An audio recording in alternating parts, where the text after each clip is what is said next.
ये मामला है और झारखंड के साहिबगंज का रहने वाला है घायल मजदूर। बड़ी खबर आपको दे रहे हैं, आरोपी के नाम पर एफआईआर नहीं, एफआईआर में आरोपी दीपक का नाम नहीं है।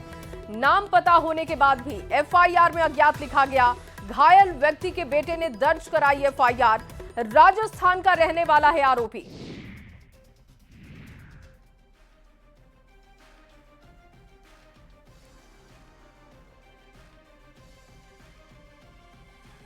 इतना आदमी मरा पता है? मर गया इधर। तो क्या देख उधर, पुलिस को बुलाओ, पहले पुलिस को बुलाओ भैया। अभी तुम्हारा गाड़ी किसका लग गई? मैं कुछ नहीं खाना भैया, पुलिस को बुलाओ। हम बैठे थे दोनों आदमी, तो बैठ कर खाने में बना कर खा रहे थे और उधर से आया, जैसे लग रहा है कि पगला का जैसा गाड़ी आ रहा है। हम लोग को उड़ते बस गाड़ी आ गया, नहीं भाग पाए, गिर गए। तो इसी चक्के में गाड़ी गिरा चढ़ा दिया। और वक्फ संशोधन बिल संसद में 2 अप्रैल को पेश होगा। सूत्रों के हवाले से खबर है कि सरकार 2 अप्रैल को बिल पेश कर सकती है। बिल का मुस्लिम संगठन समेत विपक्ष विरोध कर रहे हैं। और आज पूरे देश में ईद का त्योहार धूमधाम से मनाया जा रहा है। ईद की नमाज पूरे यूपी में शांतिपूर्ण तरीके से संपन्न हो चुका है। सभी लोगों ने देश प्रदेश में शांति और सौहार्द भाईचारे के लिए दुआ मांगी है। एक दूसरे से गले मिलकर ईद की बधाई दी गई। छोटे बच्चों से लेकर बुजुर्ग तक हर कोई नमाज में शामिल हुआ। पूरे प्रदेश में सुरक्षा के पूरे इंतजाम दिखाई दिए। ड्रोन और सीसीटीवी कैमरों से निगरानी हुई। सहारनपुर से खबर, जहां सहारनपुर में फिलिस्तीन का झंडा लहराया गया। ईद की नमाज के बाद नमाज घंटाघर पर पहुंचे और घंटाघर पर जाम लगा दिया गया। उसके बाद फिलिस्तीन के नारे लगाए गए। वहीं कुछ लोग हाथों पर काली पट्टी बांधकर नमाज पढ़ने पहुंचे थे। हालांकि थोड़ी देर बाद घंटाघर की सड़क बिल्कुल खाली दिखाई दी। वहीं मेरठ में फिलिस्तीन पर रहम और इजरायल से युद्ध बंदी की गुहार को लेकर प्रदर्शन हुआ। कहा गया कि भारत सरकार फिलिस्तीन के मामले में मध्यस्थता करे। वक्फ बिल के खिलाफ all India personal law board के आह्वान पर मुस्लिम समुदाय के लोगों ने ईद के नमाज के वक्त काली पट्टी बांधी। ये तस्वीर मध्य प्रदेश के भोपाल की है, जहां लोगों ने काली पट्टी बांधकर नमाज अदा की। तो देश के कई हिस्सों में लोगों ने काला बिल्ला लगाकर ईद की नमाज अदा की, जिसको लेकर सियासत भी तेज हो गई। बीजेपी के राष्ट्रीय प्रवक्ता शहनवाज हुसैन ने काला बिल्ला लगाकर नमाज पढ़ने को पूरी तरीके से गलत बताया। शहनवाज हुसैन ने कहा कि आज नमाज अदा करना है, खुदा की इबादत है, लेकिन इसमें काली पट्टी लगाना पूरी तरीके से सियासत है। हुसैन ने कहा कि वक्फ संशोधन को लेकर कुछ लोग भ्रम फैलाने में लगे हुए हैं। लेकिन कुछ लोग काली पट्टी लगा करके ईद मना रहे हैं। वो कुछ लोग होंगे जो काली पट्टी लगा रहे होंगे।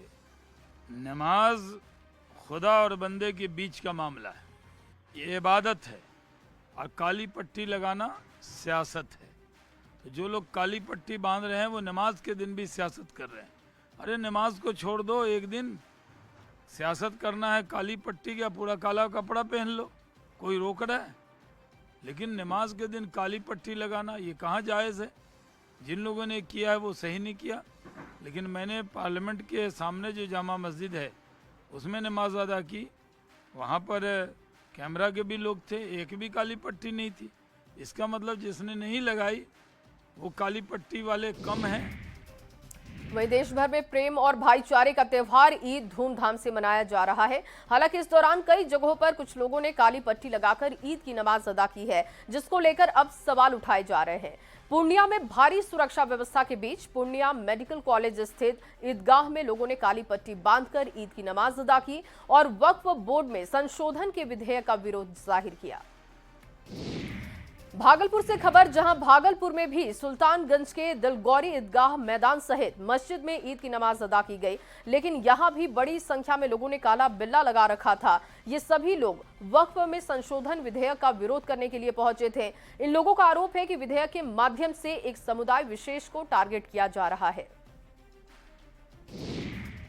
मस्जिद में ईद की नमाज अदा की गई और पूरे देशवासियों के लिए अमन चैन शांति की दुआएं की गई है। और ईद में यही बोलेंगे कि आपसी भाईचारा बना के चलना है। माहौल एकदम अच्छा है और ऐसे अफवाह पे ध्यान ना दें और आपसी भाईचारा बनाकर चलें और एक दूसरे के घरों में हम लोग खुद जाकर सवैयाँ खाएं, खुशियाँ बांटें। वहीं मुख्यमंत्री नीतीश कुमार फुलवारी शरीफ के खानकाहे मुजीबिया पहुंचे थे और यहां उन्होंने मौलाना सैयद अयातुल्लाह कादरी से मुलाकात की। इस मौके पर मुख्यमंत्री ने मुस्लिम समाज के लोगों को ईद की बधाई दी। फुलवारी शरीफ के बाद सीएम पटना सिटी के खाजे कला के खानकाहे मुजीबिया पहुंचे थे और यहां पर उन्होंने लोगों को ईद की बधाई दी। हमारे मुख्यमंत्री वक्त के लिए जो है तो बहुत पॉजिटिव हैं। वक्त तो कभी अहित होने नहीं देंगे, कभी नुकसान होने देंगे। उनका ये जो है तो अहद है। सारा खानका ये देख रहे हैं आगे से लेकर के अंदर तक, ये सारा काम जो है तो हमारे मुख्यमंत्री बिहार ने ही करवाया है। ये उनका जो है तो बहुत बड़ा योगदान है। वहीं ईद को लेकर पूरे देश में उत्साह का माहौल है। नालंदा जिले के सभी ईदगाह में हजारों की संख्या में नमाजियों ने काला बिल्ला लगाकर ईद की नमाज अदा की। वक्फ संशोधन बिल के विरोध में यहां के मुसलमानों ने काला बिल्ला लगाकर ईद की नमाज अदा की। ईद को लेकर यहां सुरक्षा के पुख्ता इंतजाम दिखाई दिए। फुलवारी शरीफ के जामा मस्जिद में ईद की नमाज अदा की गई और यहां पर सड़क पर बैठकर लोगों ने नमाज अदा की। नमाज के कारण सड़क को ब्लॉक कर दिया गया था। खानकाहे मुजीबिया में भी मुस्लिम समाज के लोगों ने नमाज पढ़ी और अमन चैन खुशहाली की दुआ मांगी गई। यहां नमाज में जेडीयू नेता श्याम रजक, आरजेडी नेता एजाज अहमद समेत कई और नेता और कार्यकर्ता भी शामिल हुए। देखिए, ईद के मौके पर सबसे बड़ा संदेश है कि नफरत के माहौल से निकल के मोहब्बत की राजनीति की ओर बढ़ना चाहिए। क्योंकि रमज़ान के महीने में 30 दिन रोज़ा रख करके जो तकवा परहेज़ी के साथ लोग कहीं ना कहीं ईद की खुशियां मनाते हैं, ईद की खुशियों को और दुगना करने की ज़रूरत है। गंगा जमनी संस्कृति को मजबूत बनाने की ज़रूरत है। वहीं बिहार के अल्पसंख्यक कल्याण मंत्री जमा खान ने अपने गांव कैमूर जिले के नौघरा में ईद की नमाज अदा की। इस मौके पर जमा खान ने राज्य और देशवासियों को ईद की मुबारकबाद दी, साथ ही लोगों से भाईचारा के साथ पर्व मनाने की अपील की। रमजान का पवित्र महीना चला, उसके बाद खुशी का दिन है, ईद का दिन है। पूरे बिहार प्रदेश को, जिला को, चैनी विधानसभा से जहाँ से लोगों ने मुझे प्रहरी बनाकर सदन में भेजा, हम तमाम मतदाताओं को, तमाम भाइयों को, बहनों को मैं दिल की गहराइयों से शुभकामनाएं देता हूँ, मुबारकबाद देता हूँ और भाईचारा बनाकर इस त्यौहार को मनाएं। क्योंकि त्यौहार भाईचारे का, मोहब्बत का ही त्यौहार होता है। पूरा भरोसा है कि इंशाअल्लाह ये पूरे भाईचारा के साथ पूरे बिहार में त्यौहार को मनाया जा रहा है, मनाया जाएगा।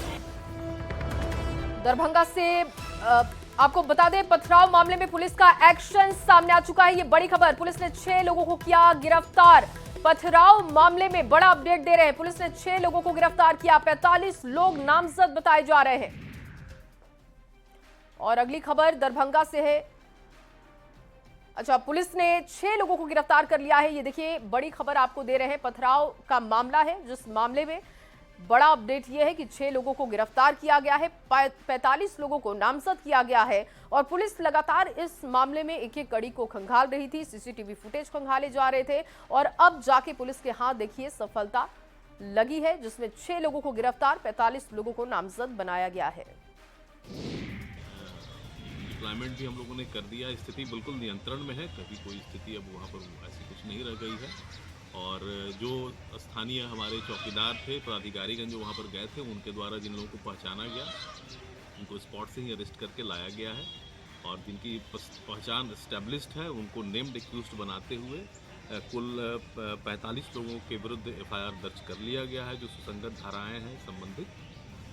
और वीडियोग्राफी को एग्जिबिट कर लिया गया है, जो वहाँ पर हमारे चौकीदार के द्वारा वीडियोग्राफी की गई थी। बड़ी खबर पटना के पालीगंज से एक शख्स की गोली मारकर हत्या की खबर है। लाला भदसारा गांव में वारदात, आपसी रंजिश में हत्या की आशंका जाहिर की जा रही है। आपको बताएं कि मृतक की महेंद्र सिंह के बेटा संतोष कुमार उर्फ फुद्दन सिंह के रूप में पहचान की गई है। पुलिस ने बताया कि संतोष कुमार पहले लाल मोहन मिस्त्री की हत्या के मामले में आजीवन कारावास की सजा काट चुका है। 11 महीने पहले ही जेल से रिहा हुआ था। आशंका जताई जा रही है कि बदले की भावना से हत्या की गई है। पुलिस हर पहलू से इस पूरे मामले की जांच कर रही है। अगली खबर आपको छपरा से दे दे। छपरा से बड़ी खबर यह है कि मंडल कारा की सुरक्षा में बड़ी चूक, बड़ी लापरवाही देखने को मिली। देर रात जेल से कैदी फरार, चोरी का आरोपी था ये। नितेश कुमार इस कैदी का नाम बताया जा रहा है। सिवान के गोरिया कोठी का आरोपी बताया जा रहा है। 15 दिन पहले इसकी गिरफ्तारी हुई थी। फरार कैदी की गिरफ्तारी में पुलिस लगातार जुटी हुई है और आपको बता दें कि 15 दिन पहले इसकी गिरफ्तारी की गई थी। फरार कैदी की गिरफ्तारी में अब पुलिस जुटी हुई है। अगली खबर बेगूसराय के बछवाड़ा से है, जहां पर मजोश डेह गांव में 2 दिन पहले चाची और भतीजी ने आपसी विवाद के बाद खुदकुशी कर ली थी। इस मामले में घर वालों ने बिना पुलिस को सूचना दिए शव का अंतिम संस्कार कर दिया। बाद में पुलिस को जब सूचना दी गई तो मृत महिला के पति बाल मुकुंद सिंह को पूछताछ के लिए पुलिस स्टेशन बुलाया गया। 2 फांसी लगा करके जो मर गई, उसमें पुलिस इतना दबाव बना रहा है, जो हम लोग क्या बना है, हम लोग कटिहारी नहीं जाएंगे आज के बाद किसी के साथ, लाश के साथ। गांव में कोई मरेगा तो हम उसके साथ कटिहारी नहीं जाएंगे, क्योंकि हमको पुलिस को जवाब देना पड़ेगा। हमको उतना पैसा नहीं है जो पुलिस को पैसा दे के हम बरी हो, और रोज मरेगा, रोज हम कितना पैसा पुलिस को दे के हम बरी होने के लिए जाएंगे। इसलिए पुलिस के भय से हम लोग कटिहारी जाने के लिए तैयार नहीं। भतीजी चाची और जैधी दोनों आपस में लड़ाई की है, और लड़ाई करने के बाद फांसी लगा ली। हम लोग उनके चाची जो मृतक स्त्री थी, उनके ससुराल ननिहर वाले को बुलाया गया। उनके बाप, भाई और ग्रामीण 10-20 लोग आए और बोले क्या, जब आत्महत्या कर ही लिया है तो इसको दाह संस्कार कर दिया जाए। सब जाके दाह संस्कार कर दिया। तत्पश्चात पुलिस 2 दिन से बहुत आके यहाँ छानबीन कर रही थी। छोटे छोटे बच्चे जो आग दिए हैं अपने माँ को, उनको भी बहुत परेशान किया गया। बीती रात को पुलिस आई और मृतक के पति बाल मुकुंद सिंह को पूछताछ के बहाने बछवाड़ा थाना ले गई, और 1 घंटे बाद कुछ ग्रामीण गए वहाँ, तो पुलिस ने कहा कि इसको ले जाइए इलाज के लिए। जब बाल मुकुंद सिंह यहाँ से गए थे तो चल के गए थे, बोलते हुए गए थे, और वहाँ बेहोशी अवस्था में ग्रामीणों को पुलिस ने सौंप दिया, और ये हॉस्पिटल जाने के बाद इनको मृत घोषित कर दिया। और अब खबर मुजफ्फरपुर के कांटी थाना पुलिस ने एक फर्जी एमवीआई को ड्राइवर के साथ गिरफ्तार किया है। मौके से एक गाड़ी भी जब्त की गई। फर्जी एमवीआई नेशनल हाईवे पर ट्रक और पिकअप ड्राइवर से अवैध वसूली कर रहा था। मौके पर पहुंची पुलिस ने दोनों को हिरासत में लिया। थाना अध्यक्ष ने जब कड़ाई से पूछताछ की तो उसने बताया कि वो नकली एमवीआई है, अवैध वसूली करता है। पुलिस ने दोनों को गिरफ्तार किया। एक पिकअप वाले दौड़ के आकर हम लोग को बताया कि हम लोग को एक ट्रक वाले एक एमवीआई बन के एक आदमी रुका हुआ है और 50,000 रुपये की मांग कर रहा है। जब हम लोगों ने उसे जांच पड़ताल किया तो उन्होंने बताया कि हाँ, हम एमवीआई के अधिकारी हैं और छपरा से आए हुए हैं। जब छपरा से आए हुए बताया तो फिर हम लोग को ज़्यादा शक बढ़ गया। फिर हम लोगों ने उनसे आई कार्ड मांगा तो न कोई आई कार्ड दे पाए और न कोई संतुलित जवाब दे पाए। इसे पता चला कि फर्जी था। खबर आरा से, जहां तनिष्क शोरूम में 10 करोड़ के जेवर लूटकांड में पुलिस को एक बड़ी सफलता हाथ लगी है। पुलिस ने लूटकांड में शामिल सूरज मंडल को जम्मू से गिरफ्तार किया है। आरोपी सूरज मंडल ग्राहक बनकर शोरूम में घुसा था और पिस्टल की नोक पर लूटकांड को अंजाम दिया। इस लूटकांड में अब तक 10 आरोपियों को गिरफ्तार किया जा चुका है। पुलिस ने इसके पास से लूटे हुए जेवर भी बरामद किए। चिसियोता थाना जिला वैशाली 10 अभियुक्तों को गिरफ्तार किया गया है। इसमें से 4 अभियुक्त जो कि घटनास्थल पर वहां पे शामिल था और जिसका हम लोगों को फुटेज में, सीसीटीवी फुटेज में भी कैद है, जिसका हम सत्यापन किए हैं, जिसमें से ये 4 है। बाकी अन्य 6 रिसीविंग जो कि आभूषण को रिसीव किया है या प्लानिंग में जिसने मदद की है, इन सभी को गिरफ्तार किया गया है। इन सब के पास से टोटल अभी तक जो हम लोगों ने जो लूटा हुआ सोना था उसका जो पिघला करके इसको बिस्किट बनाया गया है, इसका कुल वेट हम लोग 432 ग्राम। बड़ी खबर नवादा से आपको बता दें, जहां मेन रोड म्यूजियम के पास चलती बाइक में अचानक आग लग गई।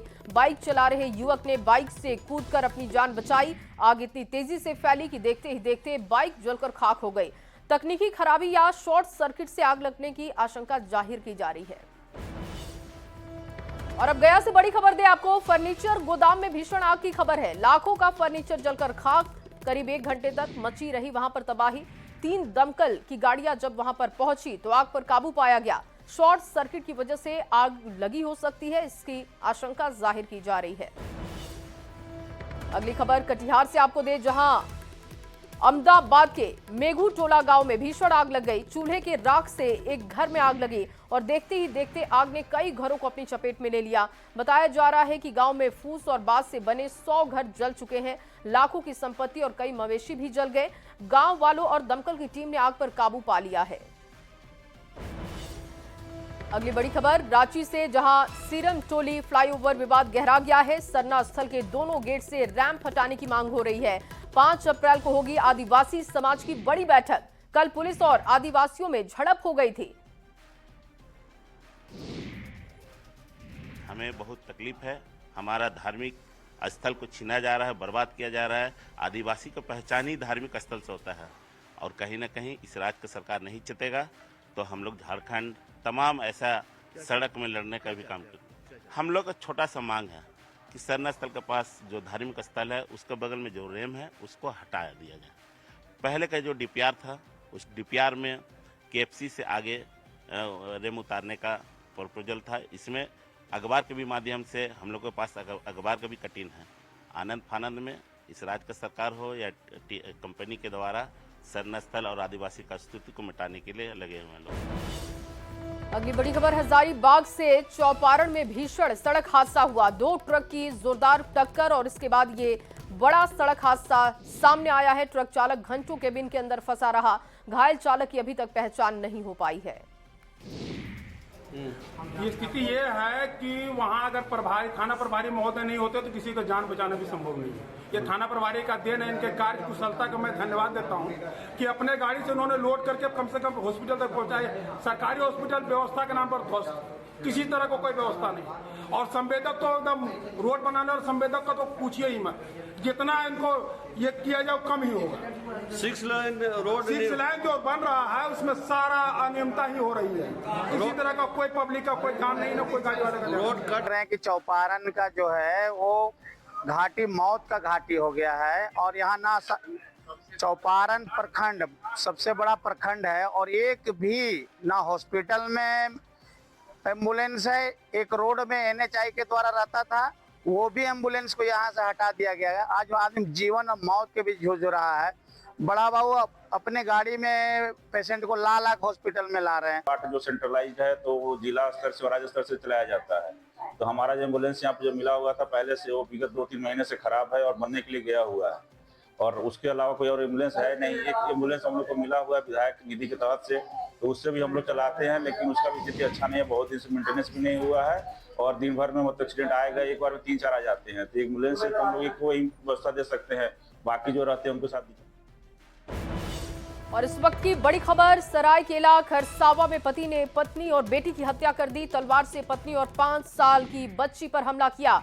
दोनों की मौके पर मौत हो गई। सूचना मिलते ही पुलिस मौके पर पहुंची। आरोपी पति को गिरफ्तार किया जा चुका है। जानकारी के मुताबिक शराब को लेकर पति और पत्नी में विवाद हो गया था।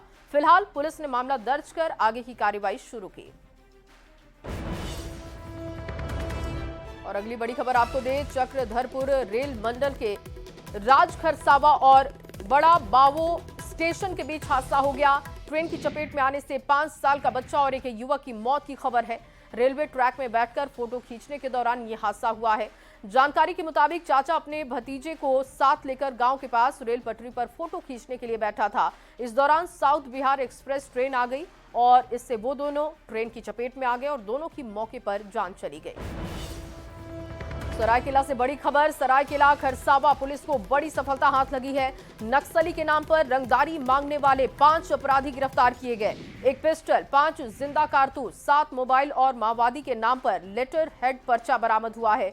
सभी अपराधी पश्चिम सिंहभूम के रहने वाले बताए जा रहे हैं। आदित्यपुर में रेलवे ठेकेदार से मांगी गई थी रंगदारी और पुलिस की टीम ने जब तलाशी शुरू की, जब जांच शुरू हुई तो पूरे मामले का खुलासा हुआ।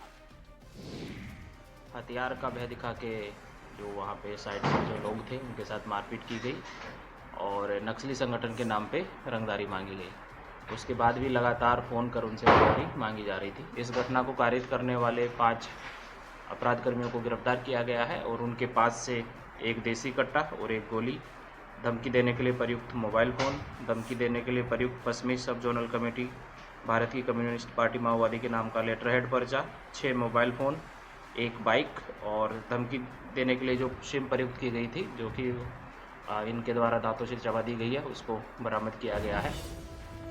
कोडरमा से बड़ी खबर आपको दे, ढाब में पुलिस टीम पर लोगों ने हमला कर दिया। पुलिस की टीम अवैध ग्रीन स्टोन पर छापेमारी करने के लिए पहुंची थी। इस दौरान पुलिस टीम के साथ झड़प की सूचना है। लोगों ने पुलिस की गाड़ी पर पत्थरबाजी भी की, जिसमें गाड़ी पूरी तरीके से क्षतिग्रस्त हो चुकी है। लोगों पर गाड़ी की बैटरी और दूसरे पार्ट्स भी पास में मौजूद कुएं में फेंकने का आरोप लगा है। हमले के बाद थाना प्रभारी ने नदी की तरफ भागकर अपनी जान बचाई है और सीनियर अधिकारियों को इसकी जानकारी भी दी गई। कई थाने की पुलिस मौके पर पहुंची, आरोपी फरार हो चुके थे। पूरे मामले की जानकारी पुलिस पर दबाने का आरोप भी लग रहा है, जिससे पुलिस की कार्यशैली पर गंभीर सवाल है।